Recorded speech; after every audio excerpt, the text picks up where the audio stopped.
All right, greetings, Spartan fans.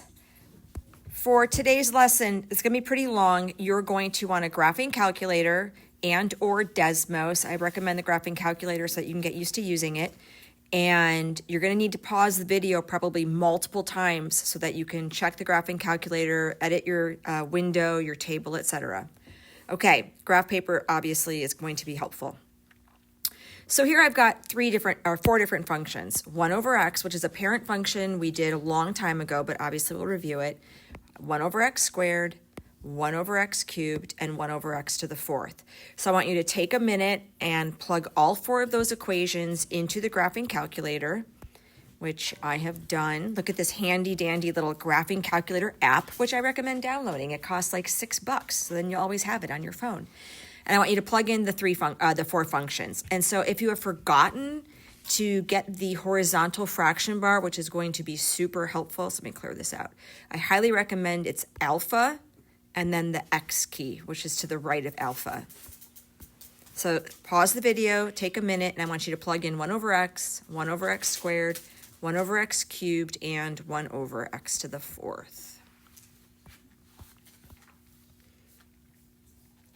Okay, and I'm going to graph all four of these on the same screen. Remember that Zoom 6 is your best friend when you're graphing.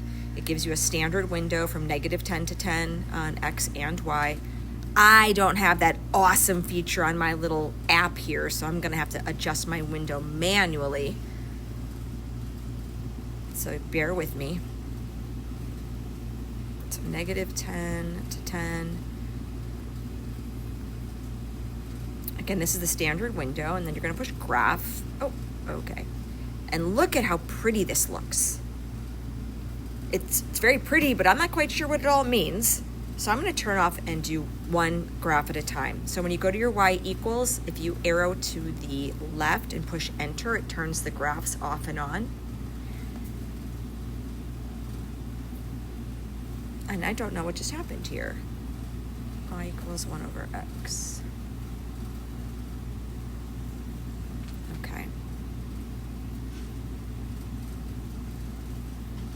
Let me clear this out. It's not graphing properly. So again, be patient with me. I'm not used to using the app. I'm used to using the actual calculator. Okay, let's try this again. Let me just make sure everything else is turned off. I have a bunch of equations plugged in here. All right, here we go. There it is in pretty purple. Here's the graph, parent function, and you'll notice that as x goes to infinity, that means really large values of x. So as x goes as far as I can get to the right, y approaches 0. And as x goes all the way to the left, y also approaches 0. So what I want us to do is I want you to sketch y equals 1 over x. And on top of that, let's talk about domain and range. So 1 over x has a vertical asymptote at x equals 0, and it has a horizontal asymptote at y equals 0. Remember, denominators in your whole math life, a denominator can never equal 0, ever, period, end of story. It's always something funky's going on if x is 0, if the denominator is 0, I should say.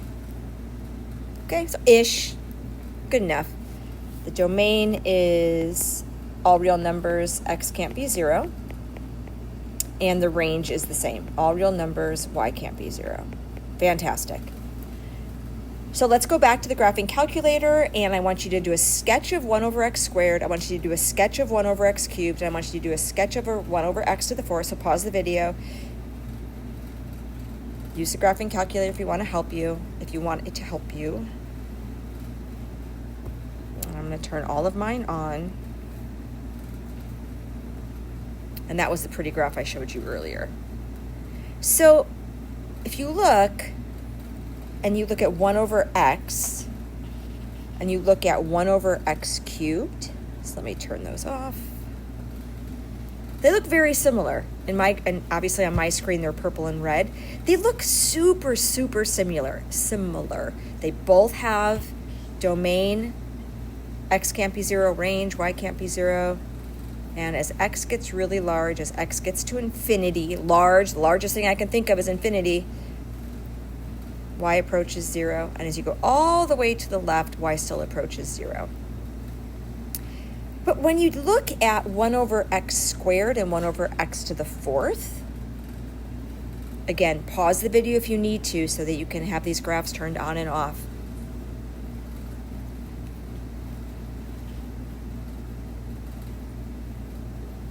Okay, so we still have that the asymptote is at x equals 0, and as x gets really big, y still approaches 0 from the left and from the right, so something really funky is going on here.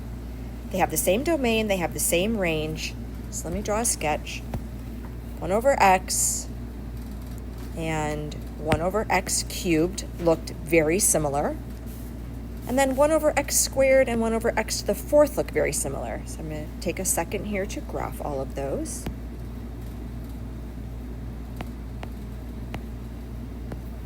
So 1 over x cubed, whatever. I mean, essentially it looks the same. Same domain and range.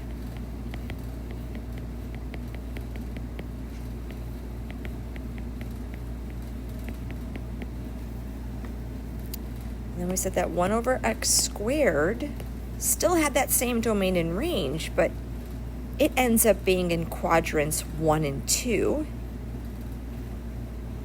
And 1 over x to the 4th also was in quadrants 1 and 2. This is now just looks like a colorful mess. All of these functions, same domain and range. X cannot be 0. 0 in the denominator is always undefined.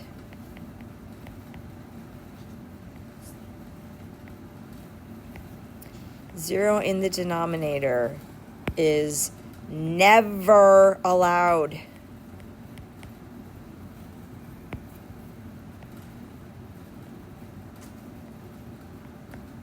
It is undefined, and it shows up on the graph as an asymptote.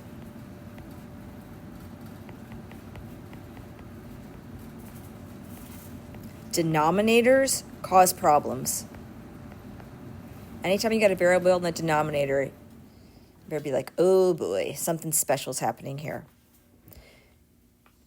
Okay. So, great, it's 1 over x squared, blah, blah. The biggest difference between the denominator being to an odd degree and an even degree, so here the degree of the denominator is 1, the degree of the denominator is 2, the degree of the denominator is 3, the degree of the denominator is 4. Here's what happens. First of all, when you square a number, it's always positive.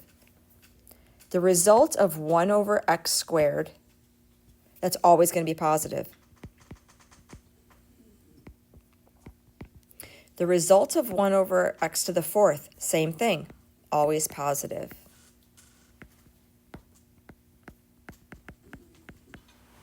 Okay. Positive y values, that is above the x-axis. Above the x-axis, y is positive. Below the x-axis, y is negative. When you raise a number to an even power, 2, 4, 6, blah, blah, blah, blah, blah, the result is always going to be positive, and your graph is always going to be above the x-axis. Okay, so I'm going to give you a couple equations, and I'm going to have you plug them all into the graphing calculator at the same time. So you can go ahead and push pause on the video, and I'm going to give you a bunch of equations I want you to plug in. I want you to plug in y equals 2x over x. I want you to plug in y equals 2x plus 1 over x. We're not going to graph them all at once. I want you to have them in the calculator purely from the video standpoint. We don't have to keep going back and forth and back and forth. Oh, I forgot my y equals. We're going to do 3x plus 1 over x minus 3. You can hear Maisie snoring in the background, I'm sure. Oh, she cracks me up. Okay. So what I want you to do is I want you to plug these all into the graphing calculator, but turn them on one at a time.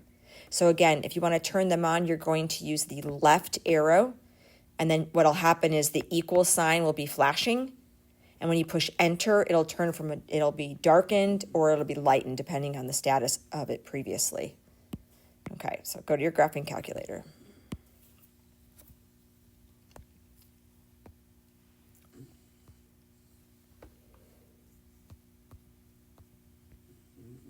Oh, here we go. I can clear these all out. Okay, so here are the functions I asked you to plug in. Make sure you haven't plugged in correctly. Otherwise, obviously, your graph's going to be all messed up. So I'm going to turn on 2x over x first. And notice that if you reduce 2x over x, you get 2. So essentially, this really is going to be a horizontal line, kind of, sort of. Let's graph that. 2x over x, there you go, y equals 2. So when x gets really big to the right, y is 2. And when you go the opposite direction to negative infinity, y is still 2. Okay. But the domain of this function, x still cannot be 0. X cannot be 0. Okay. Essentially, though, this is pretty much the same graph as y equals 2, with the exception that y can't be 0. Or, I'm sorry, x can't be 0. All right, let's look at 2x plus 1 over x.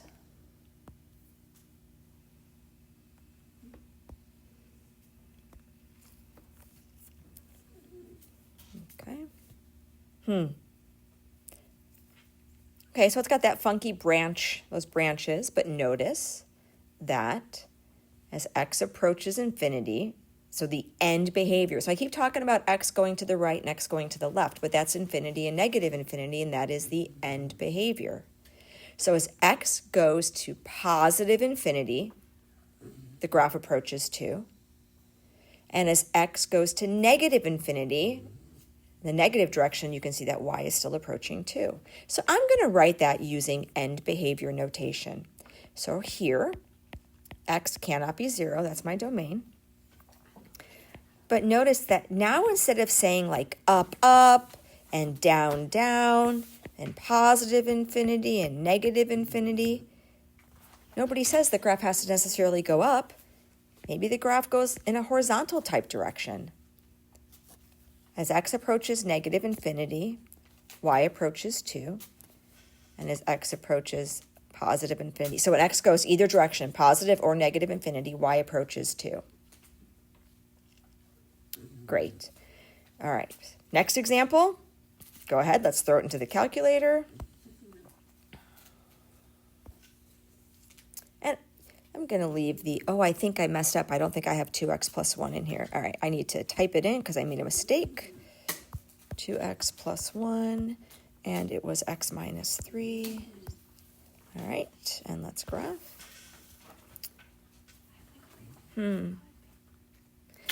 So I have this asymptote now, this dotted asymptote drawn in. That's what it looks like on the graph.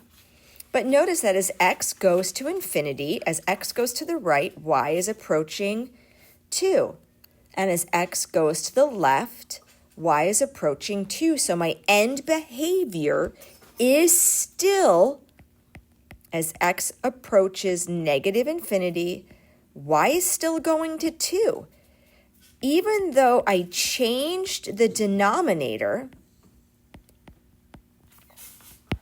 so I changed the denominator from just x, and now it's x minus 3, but my graph is still going towards y equals 2. Now, my domain changed. Domain comes from the denominator, okay? So notice that x cannot be 3. If x is 3, 3 minus 3 is 0. 0 in the denominator, no way. No way. 0 in the denominator, forget it. But the horizontal asymptote was still at 2.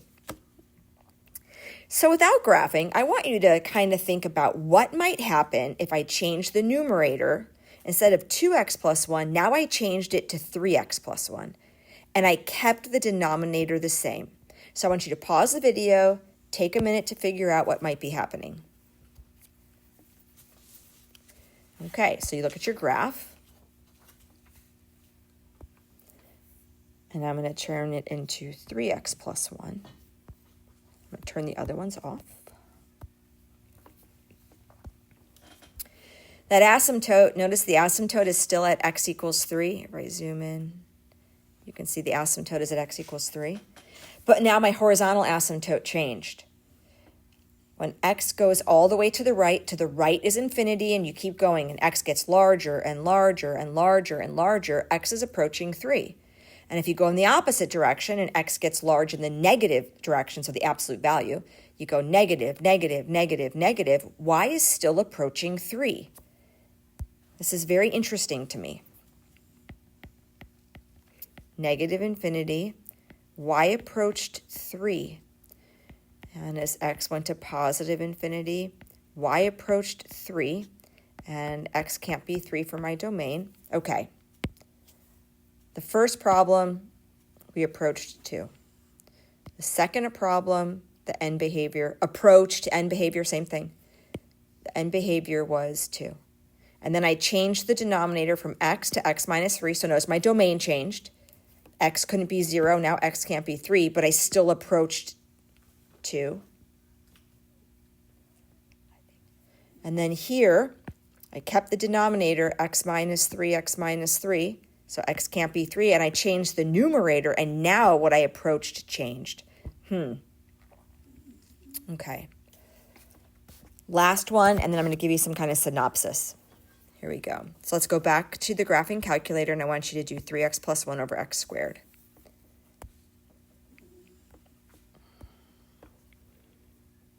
I'm going to turn the other ones off. 3x plus 1 over x squared. Let me zoom in. What just happened here? Oh my gosh. What's going on with that funky little dip? As x gets large, infinity, large to the right, y is approaching 0.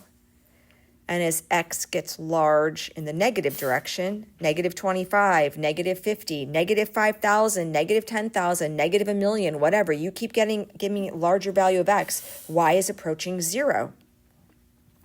Okay. So here my domain. Oops, just kidding. Let's change that. So here, x can't be 0. If x is 0, 0 in the denominator. But now my end behavior changed. So as x went to the left, negative infinity, y approached 0. And as x went to the right, y approached 0. Okay. Infinity, large. 1 is not a large number. 2 is not a large number. 10 is not a large number. Infinity, large, all the way to the left. 10,000, 1 million, 10 million, gazillion, quadrillion, whatever, all the way to the right, large numbers. All the way to the left, large numbers in the negative direction. This is called end behavior. Now let me just do this really quick here. Okay. We have talked about end behavior for polynomials. And that's what you've been doing up until today. We've done end behavior of polynomials, but now we're going to talk about end behavior of rational functions, rational fraction.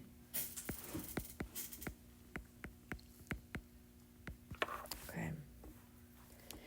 What happens as x goes to negative infinity, it's all the way to the left. And what happens as x goes to positive infinity? Large values of x. Okay. So let me ask you a question. You have a large value of x. So let's just say you use 10,000. 2 times 10,000 plus 1 is what? 20,001 over 10,000. The larger x gets, does the plus 1 really matter? Like, if you have $1 million and I add $1, you still have a lot of money. So eventually, the larger that x gets, who cares about the plus 1?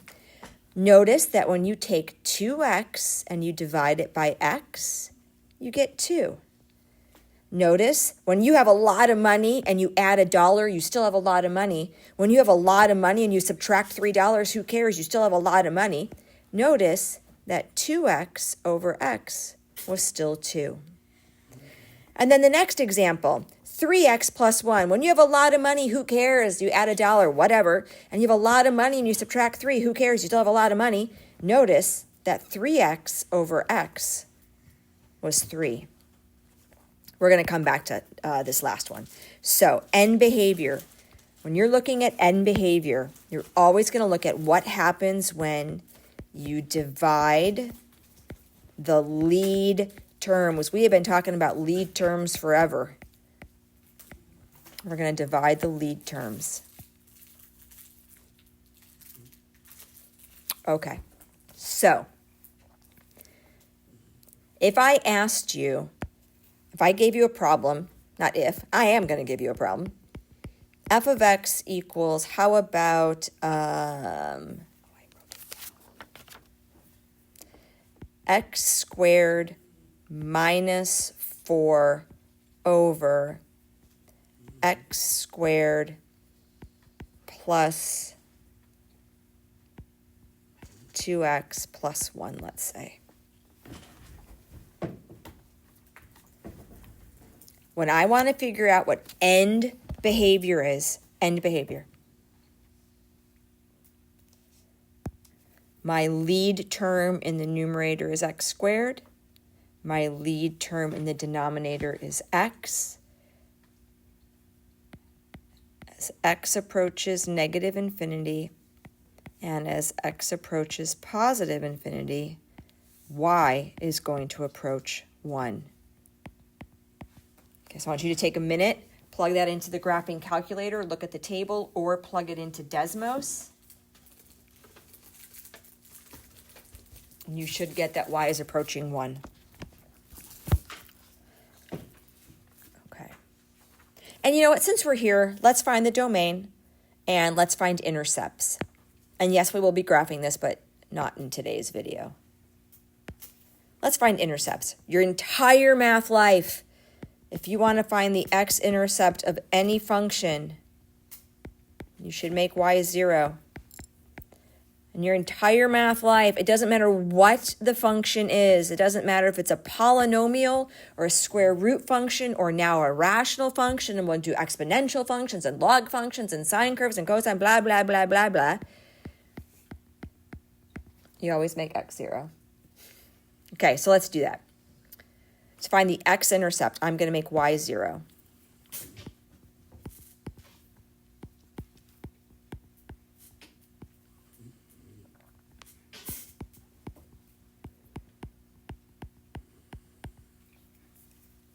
Okay, so to do this, if it helps you, write it as 0 over 1, cross multiply.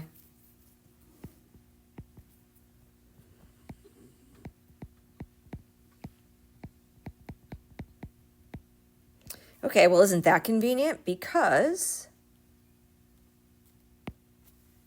when you cross multiply, 0 times x squared plus 2x plus 1 is 0. That's nice. So you're going to end up with 0 equals x squared minus 4. The degree is 2. There are 2 answers. Do not forget the plus or minus sign. If you forget the plus or minus sign, you are eliminating an entire solution. You're eliminating an entire x-intercept. And when you go to graph this, it is not going to look right. Square root of 4, plus or minus 2. Notation matters. Notation matters. And if I want to find the y-intercept, you make x 0. Okay, great. So we're going to have the f of x equals 0 squared minus 4 over 0 squared plus 2 times 0 plus 1, and that's going to be negative 4. Oh my God. Okay. So we got x-intercepts, y-intercepts. I'll give you a summary in a minute. And let's find the domain. Okay. The domain, what can x be? Domain, x values, your input.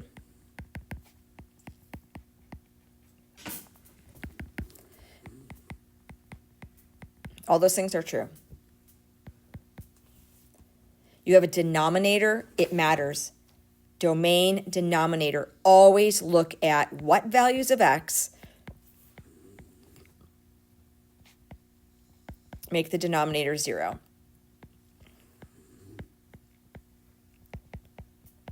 Numerator can be 0. I could care less about the numerator. Who cares? We look at the denominator. Okay, so this is when I tell you that your factoring life never goes away. You have to know how to factor. X squared plus 2x plus 1 is known as a perfect square trinomial.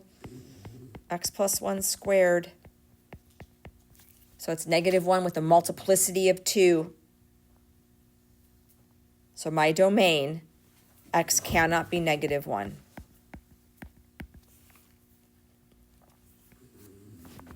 Okay. So that's all well and good because the degree of the numerator and the degree of the denominator were the same, x squared over x squared, and that reduced to 1. And what happens when they're not the same? Like what happens when there's a different, when you reduce, you don't get a nice number. So let's go back to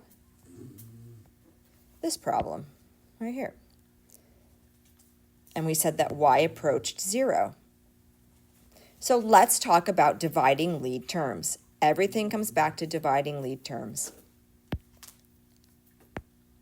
All right, here we go. So the problem was 3x plus 1 over x squared. 3x plus 1 x squared.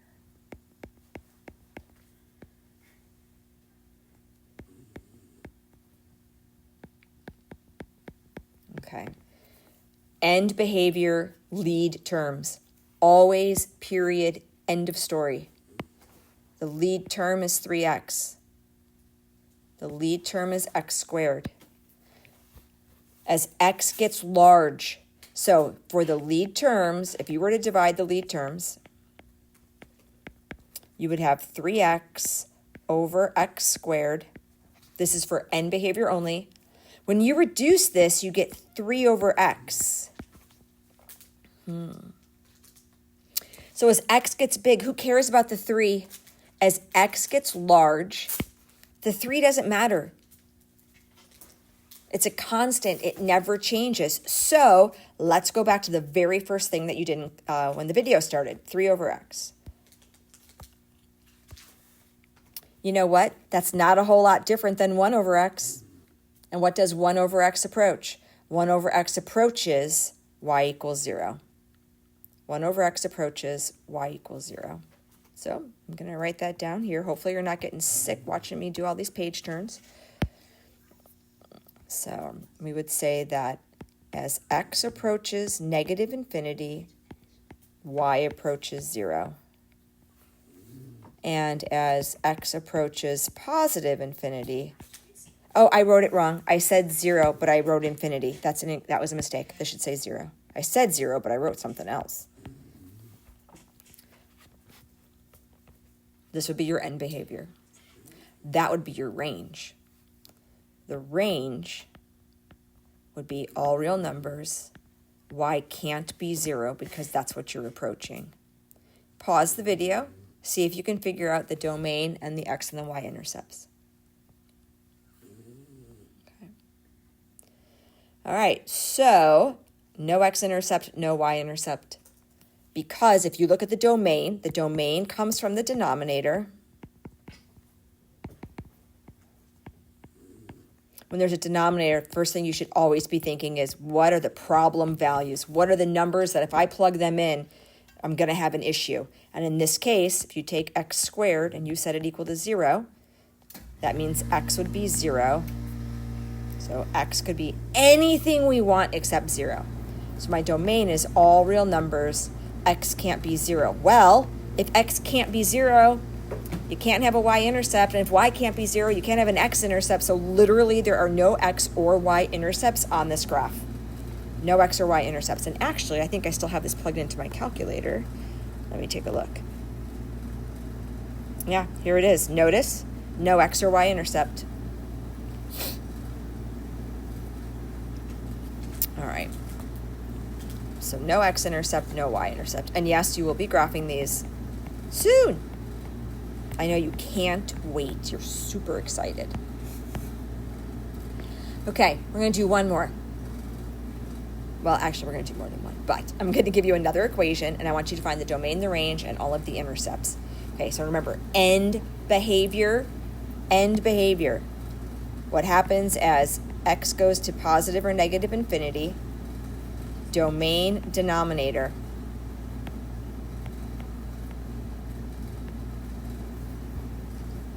Okay, here we go. Let's do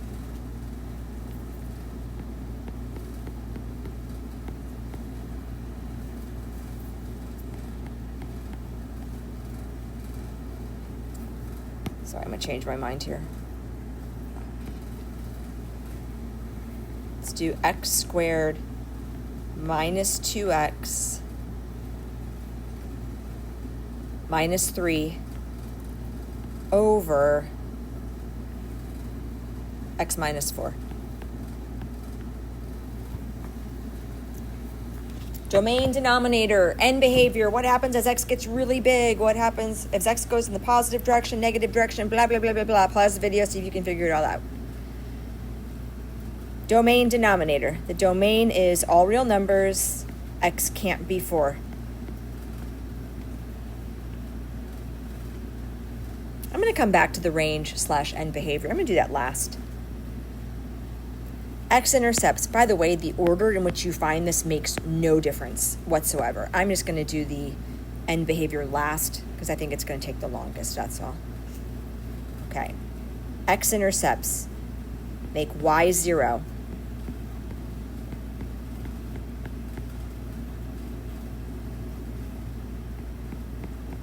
Cross multiply. When you cross multiply, peace out to the denominator. See you later.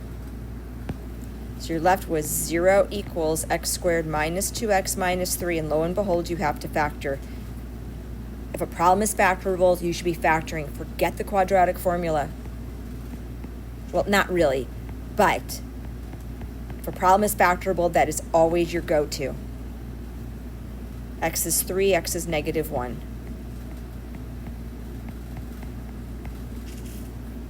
Okay, so that's my x-intercept. Y-intercept, make x 0. Okay, so there's shortcuts to all of this stuff. 0 squared, gone. 2 times 0, gone. You're left with negative 3. And the denominator 0, gone, minus 4. So actually, if you just divide the constants, the y-intercept ends up being negative 3 over negative 4. Icky. 3/4.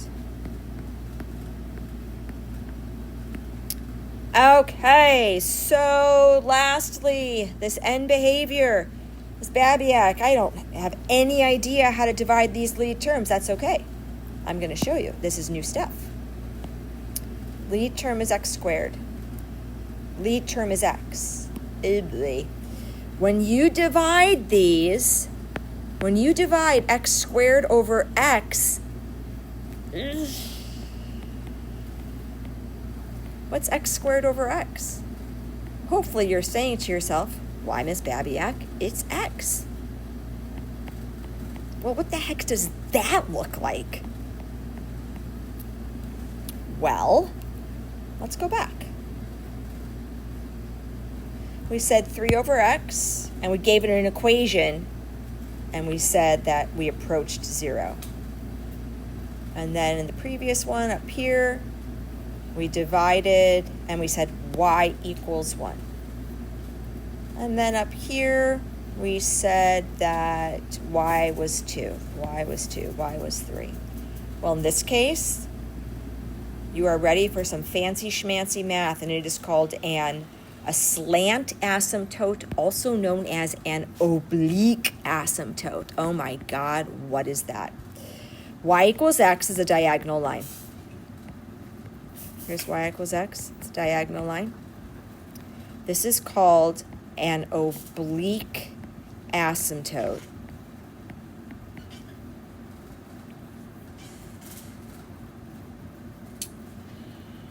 All right. And there's a reason why you learned synthetic division. There's a reason why we learned Polydoku. There's a reason why we learned long division. To figure out where this asymptote is, the slope is 1, but what about the y-intercept? So I am going to synthetic divide to get the equation of the asymptote. Here we go. I know this is a lot, and if you're confused, that's okay. I'm going to do a lot of clearing up on Friday.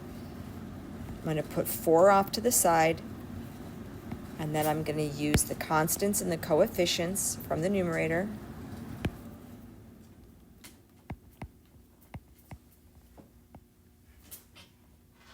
Bring down the 1, 4. This is going to be 2, 8. This is 5. So the remainder is 5. The constant is 2. X to the first. The equation of this asymptote is at y equals x plus 2. When you are talking about a diagonal line and oblique asymptote, we don't care about the denominator. We really only care about the coefficient and the constant. I want you to take a minute and I want you to plug this equation into Desmos or into the graphing calculator, whichever. And I'm going to do the same. I don't have it prepped, so give me a second to do that. Let me clear half this stuff out.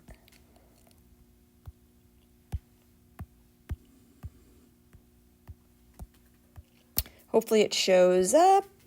Alpha x, x squared minus 2x minus 3 over, stop, x, what did I say, minus 4? Okay, graph. Oh, that's beautiful. That is a beautiful graph. I don't know how to use the pointer thingy, but if I had the pointer thingy, hopefully you can see, by the way, you will graph this on Friday. Hopefully you can see that the branch, so to speak, on the top and the branch, whatever it is, these funky U things, they're like smashed parabolas, I guess. I don't know what you want to call them. There is a diagonal line, and that diagonal line looks like it is at y equals whatever we said it was, x plus 2. Let me go back. I hope that's what we said it was. Look at that, y equals x plus 2. Okay. The homework is a worksheet. I'm hopeful that you can at least find intercepts and you can find domain and range. We will go over more of this on Friday.